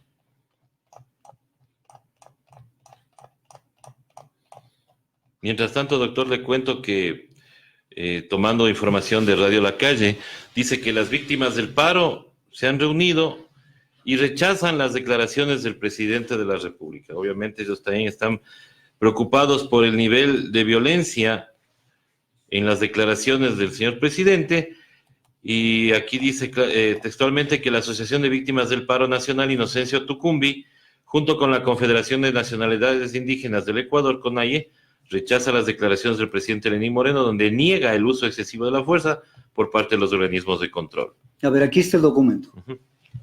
Este es el documento al que se refiere la señora Bachelet. Que este documento parecería ser que las Fuerzas Armadas y la Policía Nacional no lo tienen. Y sí sería bueno que lo tengan, aunque sea por curiosidad o para que vean por dónde puede venir el sablazo. El sablazo. Se llaman Principios Básicos sobre el empleo de la fuerza y de armas de fuego por los funcionarios encargados de hacer cumplir la ley. Esto es aprobado por las Naciones Unidas. Esto no es aprobado por cualquier persona. Y dentro de este documento, tiene dos cuestiones básicas este documento. El numeral 7 dice, los gobiernos, entre ellos el Ecuador, adoptarán las medidas necesarias para que en la legislación, que introduzcamos en la legislación, se castigue como delito el empleo arbitrario o abusivo de la fuerza o de armas de fuego por parte de los funcionarios encargados de hacer cumplir la ley. Mientras aquí, la policía y las Fuerzas Armadas quieren que se les permite el uso progresivo de la fuerza. Las Naciones Unidas, a partir de estos principios rectores, lo que le está diciendo es que se incluya como un delito el uso excesivo de la fuerza. El empleo arbitrario y abusivo de la fuerza. Y luego, refiriéndonos al Ecuador, este informe no es dedicado al Ecuador, es un informe con para todos los mundial, miembros de la... Pero acordándonos lo que pasó en el Ecuador cuando de vez en cuando se dictan esos famosos estados de excepción para de esa manera suprimir la vigencia de las garantías básicas de los derechos humanos, dice estos principios rectores, dice, no se podrán invocar circunstancias excepcionales tales como la inestabilidad política interna o cualquier otra situación pública de emergencia para justificar el quebrantamiento de estos principios básicos. Entonces viene el tema. Adrede se mete en camisa de 11 varas el comandante general de la policía. Está. Adrede se mete pretendiendo decir al país que ellos están en otro país. Y asimismo, doctor, sobre este mismo tema, tenemos una información que dice que el gobierno rechaza la posible demanda de la CONAIE. Me imagino que debe ser junto con las víctimas del paro de octubre. Que rechace nomás, pero el problema es que existiendo el informe de la Comisión Interamericana, el tema está expedito, el camino es amplio y suficiente como para que cualquiera, no solo la CONAIE, claro, porque la CONAIE no fue la única que realizó las protestas, sino cualquier persona que se sienta agredida y menoscabada en sus derechos, o que ha sido arbitrariamente detenida, lo que sea, pueda reclamar la retribución por los derechos que le han sido conculcados. De manera de que no es que alzando la voz y diciendo estamos en contra, hay un sesgo, dice por ahí el canciller. Claro. Esto es Es terrible. canciller, ¿no? O sea, hay un sesgo y en cada oportunidad nos recalcan, más o menos nos venden esta idea, porque esto fue creado para votar un gobierno y derrocar al gobierno constitucional y democrático. Pero si todos los que han estado en el gobierno, buena parte han estado en derrocamientos de gobiernos. Por supuesto, si han estado en las calles. ahí El canciller reclamando. Valencia caminaba todas las calles de Quito junto a César Montúfar para votarlo a Lucio Gutiérrez. Así Y es. terminaron votándolo. Y los metieron presos por derrocar el gobierno. ¿No? Los que derrocaron al gobierno de Maguad están presos. No, Los que derrocaron al gobierno de Abdalá Bucarán están presos. Los que derrocaron al gobierno de Lucio están presos. para Acá nada. los que no derrocaron al gobierno de Moreno están fugados, u otros están presos. ¿Qué es eso? O sea, la vaca no se acuerda cuando fue ternera. Entonces el tema es grave. El tema que se viene es grave y qué pena que lastimosamente no se tomen las medidas del caso y tampoco reaccione la fiscalía, pues porque la fiscalía debería investigar estos temas, ¿no? La Fiscalía, por norma constitucional, la Constitución dice que quien tiene a su cargo la investigación preprocesal y procesal penal, preprocesal, no solo procesal, sino preprocesal, Preprocesal. es la Fiscalía. Por eso deberían estar investigando, pues. Pero este país está votado, No hay fiscal. los arcos están votados. Si reconocen que con los aviones norteamericanos se está persiguiendo la pesca ilegal, la trata de personas, ¿qué tienen que hacer los aviones norteamericanos en este tema? ¿Qué tienen que ver? Pero es que ahí está, pues les dan funciones que debería estar haciendo la Marina y que ahora el comandante de la Marina dice que no tiene capacidad ¿Para qué? para eso, para combatir la pesca ilegal.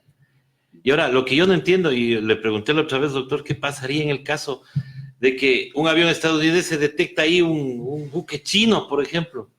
Va a haber un conflicto internacional. Pero lo va a reportar, pero no va a reportar un buque norteamericano Ah, no. si está Pues, haciendo pesca ilegal. no, pues es que ellos nos No lo pisan va a la report- manguera, pues. Claro, doctor. pero además hay un tema. ¿Qué es lo que está en discusión?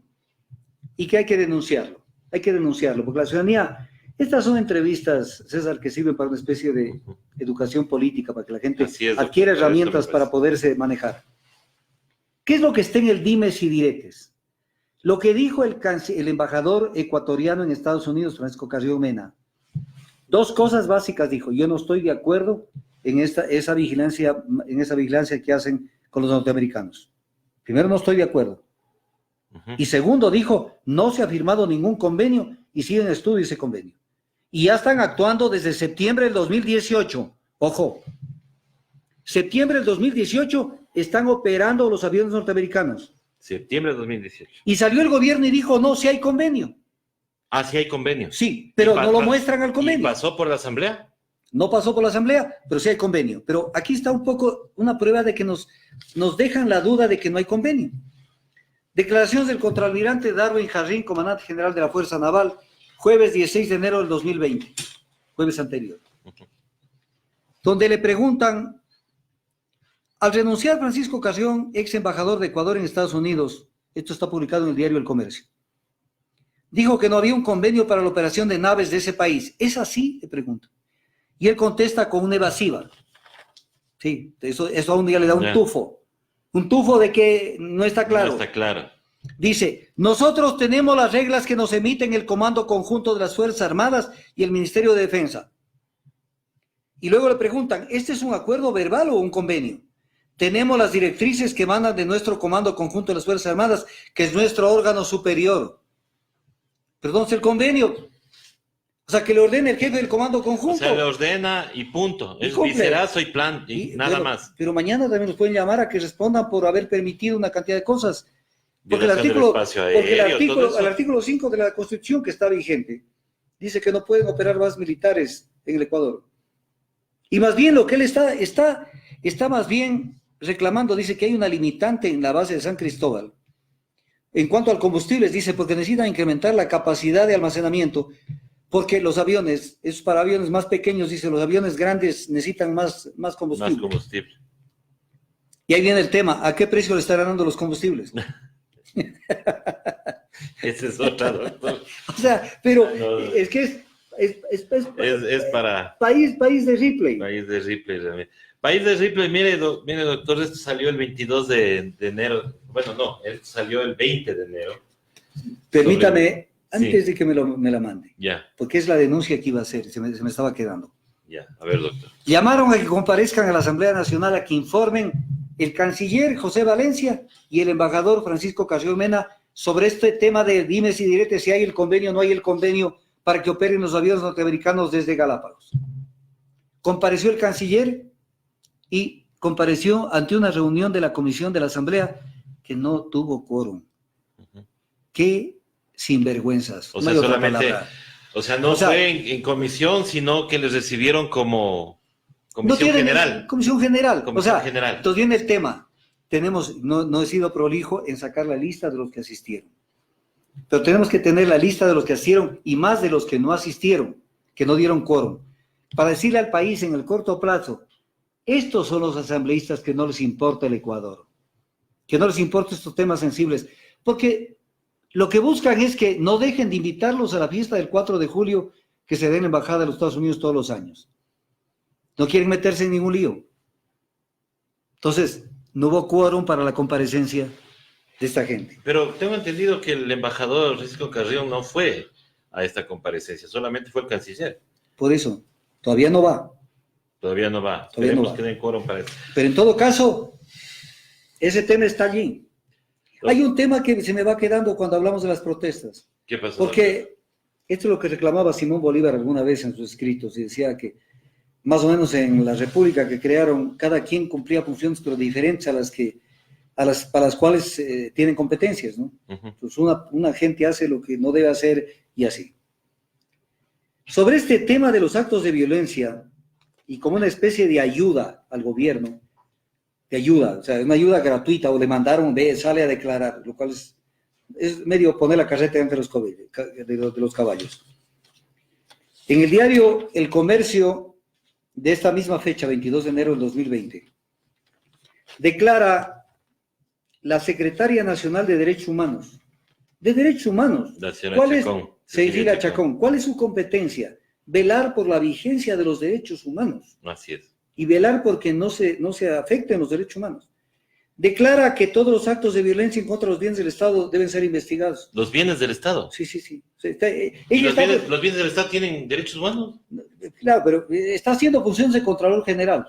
Porque el Contralor General tiene que ver con los recursos públicos, con los bienes del Por Estado. supuesto, Pero la señora Cecilia Chacón habla que los actos de violencia contra los bienes del Estado deben ser investigados. Aquí actos de está. violencia Aunque contra usted los- no lo crea, es verdad, es Ripley. Solo en este país, doctor, solo en este país, una secretaria de Derechos Humanos preocupada por los bienes del Estado. Por los bienes del Estado. Es como que mañana el Contralor esté preocupado de los derechos humanos. Claro. Como persona me parece excelente, todos debemos preocuparnos. Todos debemos Pero a preocuparnos. nivel de sus funciones y competencias, el Claro. Contralor tiene la función de velar por el uso de los recursos públicos. Ella debería estar más preocupada de cumplir con las medidas cautelares que se están otorgando para el señor vicepresidente, ex vicepresidente. Bueno, pero ahí vemos cómo son esos desenfoques que se viven en el país. Y eso llega a los periódicos. Claro. Y de eso se nutre la gente. Por eso es que es tan importante lo que dice Klaus Schwab sobre las redes sociales, Así es, doctor. que tienen que imponerse en el mundo. No hay otro remedio. Tienen que imponerse para de esa manera cortar la desinformación. Así es, ¿Me ibas a doctor. decir algo? Sí, del diario El Telégrafo, que le iba a comentar de que el 19 de enero saca una publicación que dice que el informe de la CIDH no toma en cuenta la versión del Estado. Pero lo que a mí ya se sabe que ellos van a defenderse de alguna manera, pero lo que me preocupa es que ahora han nacido pues los ninjas castrochavistas, los sayayines cubanos. O sea, no han sido ellos los culpables de todo esto, ni los correístas tampoco. Porque aquí el diario El Telégrafo dice, según analistas, el reporte internacional sobre el paro de octubre pasado está sesgado porque participaron personas que estarían vinculadas a sectores afines al Partido Laborista de Brasil. O sea, ya somos otro actor. El Partido Laborista de Brasil. Pero les recuerdo que el 24 de octubre del 2019, el representante de Naciones Unidas en el Ecuador, Arnaud Peral, ¿sí? Que es otra persona que hay que tomar en cuenta, Ajá. Dice, yo creo que el caldo de cultivo se refiere a las protestas, que permitió esta ola tan fuerte de reacciones en todos los sectores, estaba presente en la sociedad ecuatoriana. Habló de indicios de insatisfacción entre ciertos círculos de la población originados en las brechas sociales y la falta de oportunidades, entre otras causas. El empleo. Hay cerca de 5 millones de personas en el Ecuador, entre subempleados y desempleados. Muchas personas, dice, estaban pidiendo que estaban advirtiendo que se estaba degradando su calidad de vida y bienestar, y en ese sentido había una tensión social muy grande. Entonces, ¿qué también está mintiendo el representante del presidente de Naciones Unidas en el Ecuador, Arnoldo Peral? Que es muy cercano a ellos, ¿no? Porque claro, lo toman hasta de mediador. Sí, pero ya no lo pueden seguir utilizando de esa manera. Entonces, las cifras, por si acaso, del desempleo y del subempleo, no sé si lo cancelen al director del INEC. Eso es lo que me está preocupando, porque verá que ahora ya el INEC está dentro de la presidencia, ¿no? Y aquí... Yo creo que no va a durar. Lo que le pasó al gerente... A ver, lo que le pasó al gerente de la CNT. El gerente de la CNT, Darwin Romero, se le ocurre publicar datos muy valiosos sobre la importancia de la CNT, porque es una carne de lomo fino que quieren privatizar. Y Darwin Romero nos dijo en su momento que el 85% de la telefonía fija la tiene la CNT, que el 49% del internet fijo lo tiene la CNT, que el 31% de la televisión satelital lo tiene la CNT y que el 18% de la telefonía móvil avanzada lo tiene la CNT. ¿Cuánto duró Darwin Romero de sacar esta noticia en los medios? Ni una semana. Y le pusieron a una persona que comenzó a decir inmediatamente que la CNT era una empresa con problemas. Y salió el representante del Vida a decir acá que yo lo hubiera mandado sacando en 24 horas. De presidente lo mandaba sacando en 24 horas del país. Salió a decir que el problema del Ecuador es que tiene empresas ineficientes. ¿Y él cómo sabe? Pues que ellos son los informes que dan acá, pues. Claro. Y las notas de prensa, como lo que redacta acá el Telegrafo. Ya nos vamos acercando al año cuarto, donde comenzarán a evaporarse los aliados del gobierno para irse preparando para la campaña. Desde ahorita ya está. Y también van viendo que no pueden seguir aprobando y apoyando una propuesta de gobierno que no tiene patas ni cabeza y que no tiene piso. Por eso quisiera destacar, por ejemplo, lo que trae el diario La Hora. El diario La Hora, en la edición del día de ayer, 21 de marzo del 2020. 21 de enero del 2020. Donde Ramiro Garzón, de la Federación de Industrias del Metal, dice que explicó que sin acciones concretas se está acabando con las fuentes de empleo y los pocos sectores productivos que aún tienen dinamismo en el país. Estas acciones incluyen Y luego dice, hay una política equivocada donde el ministro de Economía, Richard Martínez, pone parches a través de más préstamos. Se está dando un proceso de desindustrialización o de desinversión en el Ecuador. Lo dice la gente del sector industrial privado. Y lo dice con una precisión gráfica que le felicito, porque así hay que ser didácticos. Cuando dice que el ministro de Economía se está preocupando solo de poner parches a través de préstamos. Entonces, como ya se le acaban los préstamos, ahora vendamos los activos, que sigan siendo parches, y después ya se van, y nos quedamos sin activos. Y dejan fregado al que venga en el 2021. Doctor, y justo lo que estábamos hablando sobre el tema del desempleo, que hay una publicación donde hablan de que Moreno pierde el año en temas de desempleo, porque estamos casi 5 millones de ecuatorianos desempleados. Bueno, es lo que dice el INEC, y es el Instituto Nacional de Estadísticas y Censos, INEC. Entonces, son informes que pueden entrar a la página del INEC, incluso. Claro. Y en el informe se habla de 4.904.811 ecuatorianos, con cifra exacta, 4.904.811 ecuatorianos, que a diciembre del 2019 están en informalidad y desempleo. En una población, incluyendo los niños y los ancianos, ojo, que hay una población enorme de niños que no tienen por qué estar incorporados al empleo, y de jubilados. Hablar de prácticamente 5 millones de gente que está en informalidad y desempleo, prácticamente se está hablando de que el 50% de la gente está en una situación crítica. ¿Y qué quieren que haga la gente cuando tienen la soga al cuello en materia de economía? Que no protesten, porque la señora María Paula se resiente, María Paula Romo, y el ministro Jardín considera que es insurgencia. Es un gobierno inepto, ya va a cumplir los 3 años, Y lo que hace es viajar y viajar y viajar. Ahora mismo fue a la posesión del presidente del gobierno de Guatemala. ¿Qué tenemos con Guatemala? ¿Qué le compramos? ¿Qué le vendemos? Pero claro, es derechista. Es de la tendencia, pues, doctor. Doctor, quiero saltarme otra vez al tema de las protestas. Y alguien justo me estaba haciendo acuerdo de que estábamos nosotros reclamando aquí en el diálogo que estamos teniendo de que la Contraloría, como es la Procuraduría, no estaba actuando pues en estos temas, como por ejemplo el poliducto Pascuales Cuenca, ¿cómo es? Pascuales Cuenca. Pascuales Cuenca. Ya, y se hablaba también de que el procurador estaba queriendo hacer un acuerdo con Odebrecht. Claro, claro. ¿Ya? Y me hacen acuerdo de esta publicación y declaraciones del señor procurador, que sale en el portal Primicias, que dice que el incendio en la Contraloría retrasó el acuerdo con Odebrecht. O sea, quiere decir que lo que se quemó son los papeles de Odebrecht, que por eso se retrasó este convenio. O sea, deberíamos agradecer entonces que no hicimos este acuerdo, que nos hubiera capaz nos costaba más. A ese incendio, o quiénes son los interesados en quemarle la Contraloría. A ver, César. Si tuvieron la desfachatez de decir que los actos masivos de feligreses que se hacen durante el mes de noviembre a la Virgen del Quinche, que en este año pasado fue crítico y que no fue mucha gente por los efectos del paro. Ah, sí, pues dijeron que por eso no iba. O sea, ahora el paro es todo. Son 8, y lo dijo en Davos, lo acabó de decir en Davos el presidente de la República, que el Estado ha perdido 800 millones, que el Ecuador ha perdido 800 millones. O sea, en concreto, ¿qué le están diciendo? ¿Cuál es el mensaje? No hay que protestar. No importa que 5 millones de ecuatorianos estén en la informalidad y en el desempleo. No hay que protestar. No importa que te suban los combustibles, que te vendan los activos del Estado. No hay que protestar.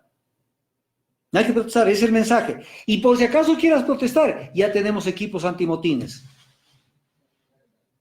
Pero viene el tema. Yo, cuando hablábamos del tema Davos, pensaba en la oficina y pensaba en esa frase que está en el programa de gobierno del presidente Moreno cuando fue candidato, que dice: la visión neoliberal sueña con paquetazos, despidos intempestivos y privatizaciones. ¿Llevaría ese parrafito para leerlo en Davos? No creo. Porque eso es lo que debía leer allá, para que le digan: oye, estás en el Neolítico, ¿dónde estás? Entonces, esos son los temas, los dimes y diretes del Ecuador, pero mientras estamos hablando, a veces uno dice: somos el mejor país del mundo en tal cosa, pero hay un dato que nos trae el diario La Hora, donde hace un comparativo de las reservas internacionales, y comenzamos por lo último. Somos el segundo país con la menor cantidad de reservas internacionales. Entonces uno dice: es una economía boyante. Ya llevan 2 años, 8 meses de gobierno. Así es, doctor. Aquí y no está. han hecho absolutamente nada. Aquí está. Pasamos solamente en estos. Pongamos un ejemplo para que se lo vea. Perú, limítrofe, tienen reservas internacionales 68,000 millones de dólares. Nosotros tenemos 3,397 millones. Y ellos con déficit tributario, doctor. ¿Sí? Y Colombia, para hablar de otro país limítrofe, tiene 53,000 millones de dólares en reservas internacionales. Nosotros tenemos 3,397 millones de dólares. Y tenemos, pero en cambio tenemos el programa Toda una Vida, el acuerdo es ahora de Sonnenholzner. O sea, tenemos golpes mediáticos por todo lado. Para eso fueron a Davos. Tenemos canchas sintéticas. Y la inauguración de la venta de McDonald's. Desde McDonald's. Y estamos bien. Los acuerdos públicos-privados, según ellos. Doctor, acá también hay otra cosa preocupante con el precio del crudo. Dice que el precio del crudo fue de 55.5 promedio. Pero al parecer estaba presupuestado menos. A ver, se presupuestó para el 2019 y estaba bien que lo presupuesten así. Uh-huh. Siempre en los presupuestos hay que poner una cifra menor para después no darse el bandazo de que ha ingresado menos dinero. Lo concreto es que el presupuesto del 2019 se lo armó con un precio del barril de crudo de $50.06.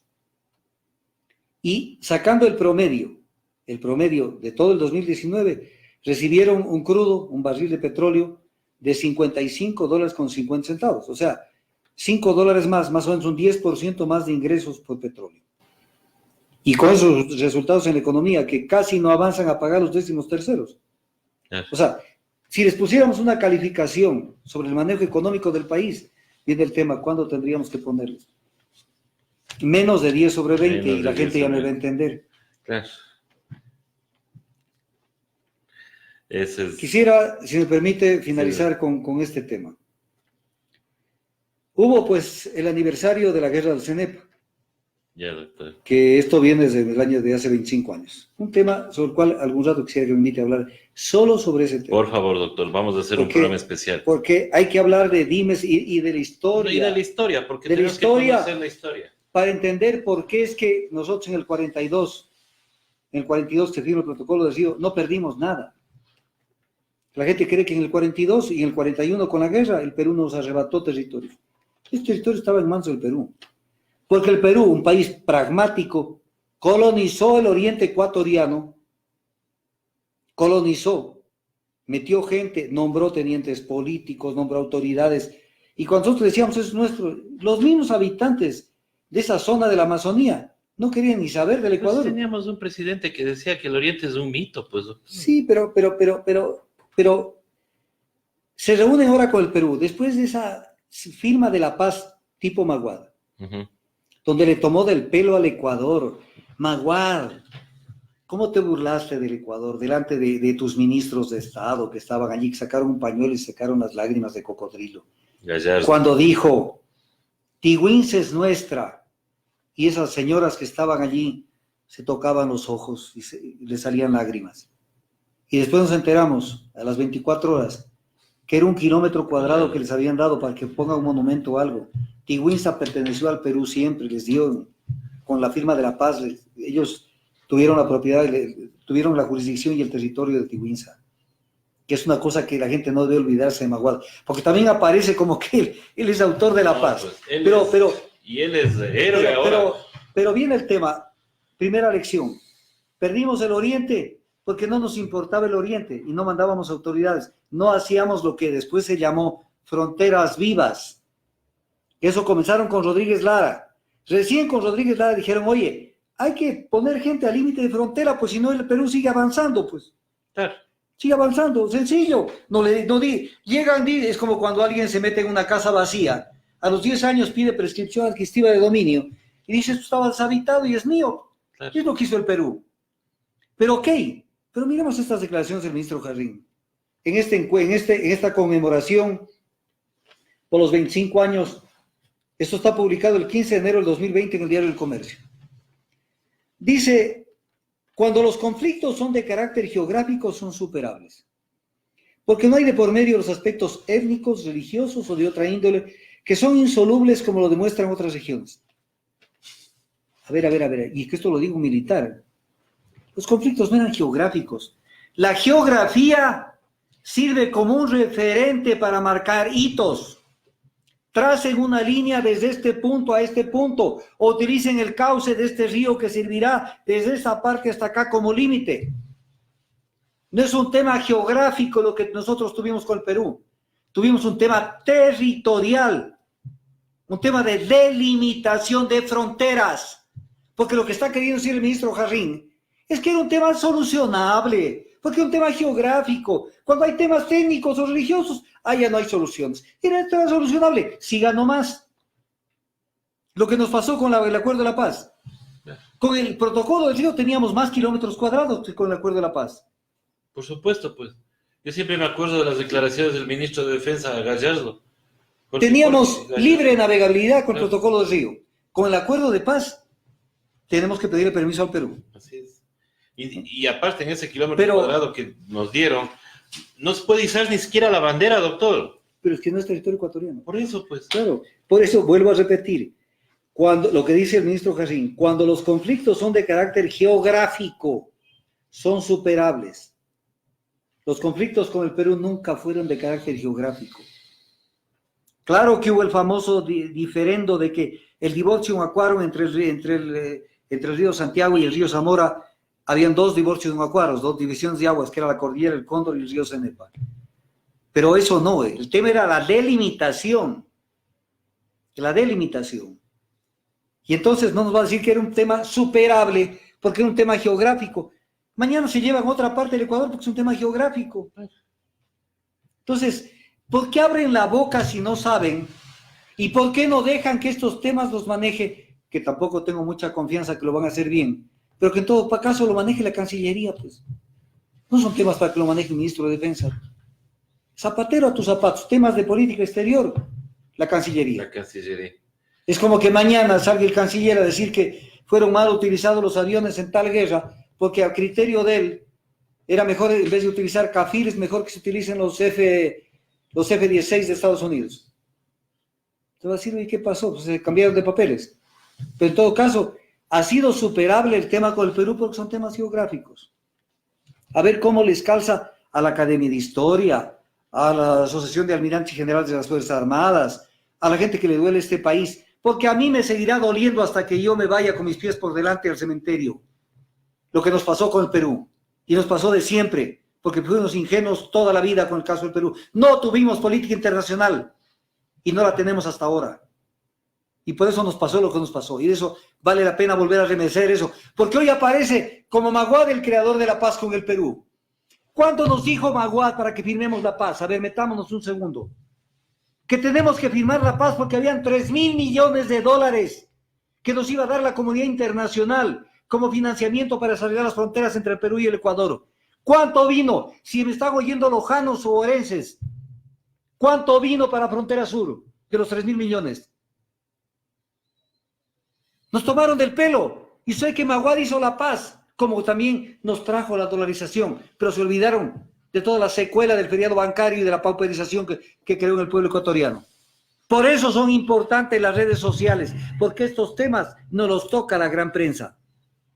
Porque ellos son, recuérdese, cómo eran los que manejaban las reuniones con el Perú para la firma de la paz. En Itamaraty. Ahí estaba Heinz Meller, ahí estaba Benjamín Ortiz, que era uno de los periodistas de Diario Hoy. de Diario Hoy. O sea, la rosca. Y él era canciller, ¿no? Canciller, gente neófita en materia de... Pero recuerde que decían que nunca había estado una persona que no haya salido de la academia diplomática.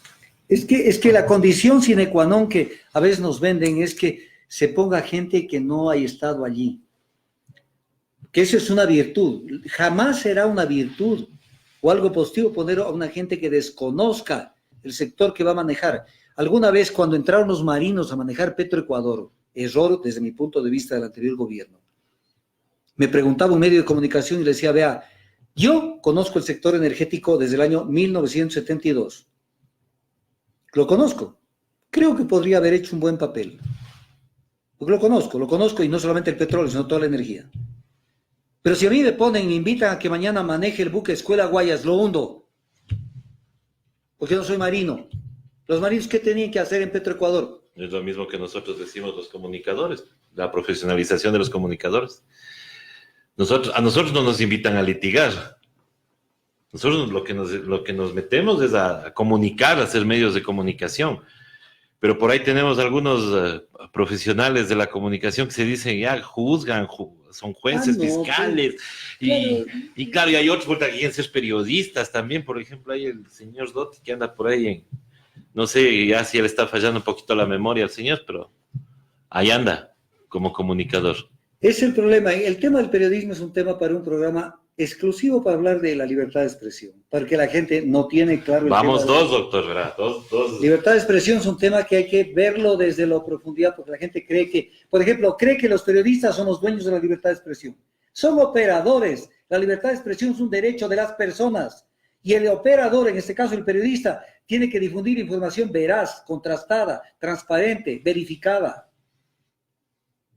que no lo hace de los grandes medios de comunicación. Entonces, no es que él sea el dueño. Mañana organizan un foro en Quito para hablar de libertad de expresión donde está invitado Diego Kendo, Jorge Ortiz, Gonzalo Ruiz y Gonzalo Rosero. Oye, ellos son una parte. Hay otra parte que somos los que hacemos opinión, que no son los periodistas. que somos importantes en lo que es el manejo de la información. A esos foros, doctor, jamás nos han invitado a las Y plataformas. luego, el pueblo, pues, que es el usuario y el dueño del derecho. Porque es un derecho, como dice la Comisión, la Carta de la OEA y la Declaración Universal de la Libertad de Expresión, principios de la libertad de expresión. El derecho a la libertad de expresión le pertenece a las personas. Es un derecho inalienable de las personas, no es de los medios.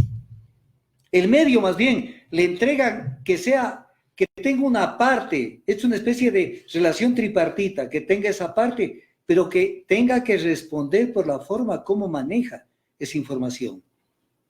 Que no manipule las conciencias, que no desinforme, que no se preste a desinformar, lo que poníamos al comienzo. Cogen las fotos de la presidencia que les mandan y ya el gran titular. Pero no hay un acuerdo, no hay nada. Cisco no va a venir a instalarse acá para dar trabajo, nada. ¿Sabes? Pero crean expectativa. Por supuesto. Y de eso viven. Doctor, yo no le voy a dejar ir, porque tenemos que tratar un tema, y con esto sí finalizamos. Saltó una encuesta por ahí, de Informe Confidencial. Y resulta que pone números y al parecer mucha gente le agarró, pero que tuvieron que ir a tomar valeriana, parece, porque saltaron en las redes sociales, inclusive un comunicador, uno que se dice comunicador, hasta llamó tarados a los ecuatorianos que votarían por cierto partido político. Pero ahí veo yo que las dos candidaturas de la derecha en esta supuesta encuesta están a la baja, y sube Jaime Vargas y también Rafael Correa. ¿Usted qué opina de esta encuesta, doctor? Porque a mí me parece, digo yo personalmente, y lo he dicho en algunos espacios de aquí de Hoja de Ruta, que es una estrategia de la misma derecha para unirse, para justificar una unión entre las dos candidaturas favoreciendo a las... No solamente eso, o sea, es tan sencillo como esto lo que voy a decir. El sector indígena, en este momento, tiene una especie de división tripartita. El grupo de Vargas, el grupo de Leonidas Issa, y el grupo de Santi, Marlon Santi. Marlon Santi, que quiere hacer alianzas con la derecha, por eso se tomó votos con Isidro Romero, por eso fue a hablar con Nebot. Vargas, que quiere su propia candidatura, y Leonidas Issa, que baila con todo el mundo a ver dónde se nanca, porque se da cuenta que ellos solos no van a ningún lado. Pero viene un tema. Los indígenas son el 6.8% de la población nacional, según el censo del 2011. 6.8%, menos del 7%. Entonces viene la pregunta. Con el 7%, en el caso que votarían todos por ellos, y dentro del 7% están niños que no votan, ¿sí? Que en términos reales sería un 4% o 5% dividido en tres tendencias. Tienen opción de llegar a la presidencia. Nos quieren hacer creer eso para que la gente de la tendencia de centro-izquierda se confunda y crea que por ahí hay que trabajarlo al tema. Ellos no tienen opciones. Y en el caso de Correa, por lo pronto, vemos que va a tener problemas para candidatizarse. Pero veámoslo eso en una próxima entrevista. Así es, doctor, eso vamos a analizarlo luego. Y yo le quiero agradecer a usted por toda la información. Muchísimas gracias, doctor. Estamos por cerrar ya este informe, este análisis semanal. Así que muchísimas gracias a todos, recordándoles que esta entrevista se va a repetir o se va a reprisar en la noche y el día de mañana a partir de las 7 de la mañana. Así que muchísimas gracias por estar con nosotros y gracias por aguantarnos 1 hora y media de este análisis semanal. Nos vemos el día de mañana. Hasta pronto.